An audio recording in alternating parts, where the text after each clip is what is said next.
by the 1970s, there was this big boom of, well, not really this big boom, but there was a slew of war movies about Vietnam, anti-war movies, of course, because, most good war movies are about anti-war.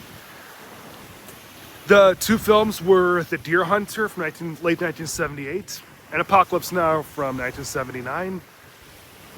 But then, you had some Rambo stuff. And by 1986, there was Platoon, which was another good film about Vietnam.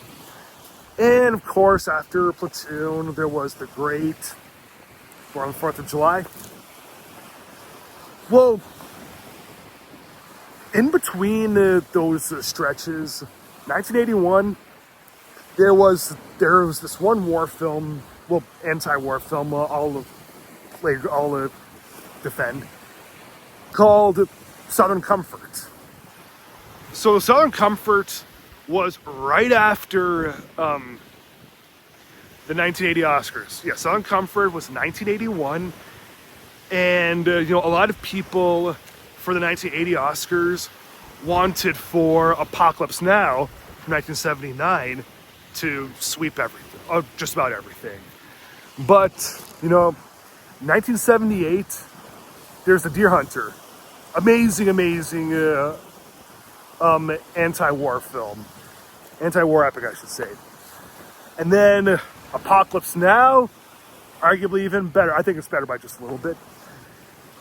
So, a couple years later, when Walter Hill ends up doing Southern Comfort, it's not an epic film. It's only about an hour and 45 minutes.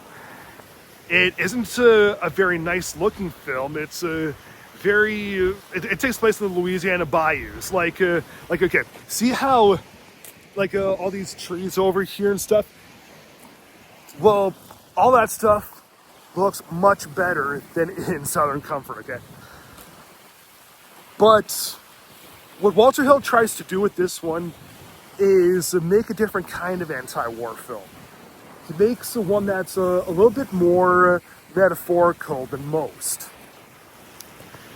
Yeah, see, most war films are about the dehumanization and the mental scarring and the physical deterioration of someone during war and after war. But, they all have their own little spins to them just to maintain their own identities. But Southern Comfort is completely different. It deals with this group of soldiers who go to the woods in Louisiana for just a regular routine exercise.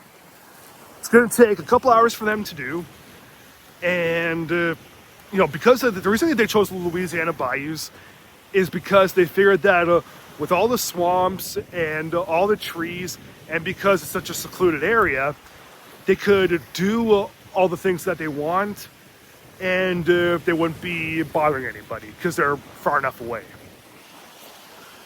Well, one of the guys realizes that, the leader of the mission, realizes that the map isn't really all that correct.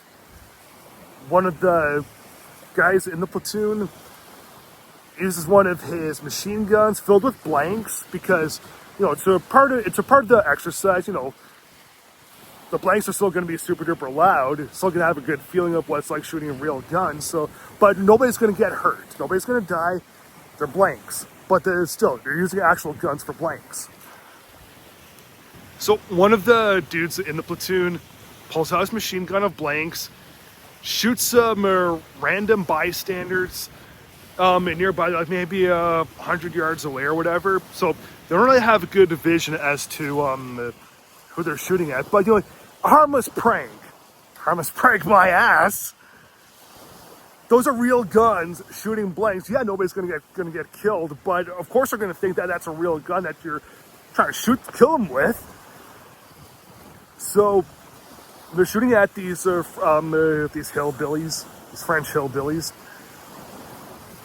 They end up firing back with their own guns, shooting the captain killing him. So after some time, more and more insanity ends up growing, more and more violence ends up growing. Even though they're in America, these are Americans in America, they're in still a foreign area, fish out of water area. And even though they're not actually on the battlegrounds, like they're not like in the trenches or anything, it is still a very deathly terrifying sort of escapade that they must go on. Now, because they're soldiers, and this isn't even an actual battle, it's just a regular sort of exercise thing. It's going to be a while before their own superiors are going to end up finding them. Meanwhile, they're completely lost in the swamps, and the hillbillies that are there don't speak any English. They're all French. Keith Carradine speaks a couple of words, but not enough to have full-blown conversations with them. What they want to do is when they find one of the Cajun guys, tie him up, take him to the regular part of town, to the police, to their squad, and then get somebody that's fluent in French. Find whoever shot their captain, and justice can be done. Whatever. But during this escapade, you really find out who's it's supposed to be on just regular American soil.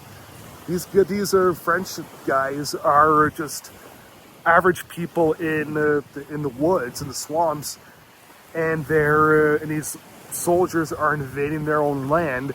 And of course, we're going to get the wrong idea. There's this language barrier. There are these guns. What the hell are they supposed to think, right? So the movie has been cited as being a big metaphor for Vietnam, because I do remember seeing in Good Morning Vietnam with Robin Williams, they did talk about how they had these Americans invading Vietnam and killing and fighting the Vietnamese. The fact that a Hollywood film would admit to such a thing, Americans are guilty too. Well, in Southern Comfort, they're admitting it also, because of this whole metaphor sort of thing. It was 1981. There's this giant language barrier, unfamiliar area, and the people that actually inhabit that area think that these soldiers are actually monsters. So, yeah, what else, right? In the film, we get to learn a whole lot about who these different men in the platoon are.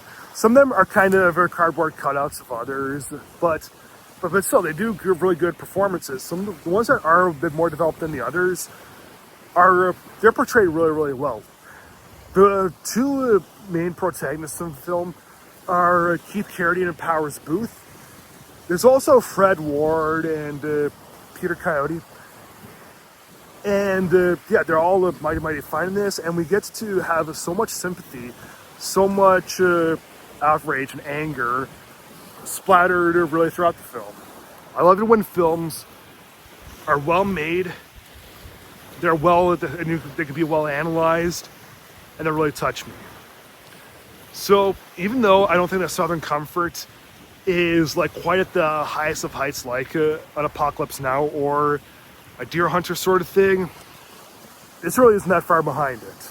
This got to be one of the best films of 1981. So I'll give Southern Comfort 3.5 stars out of 4.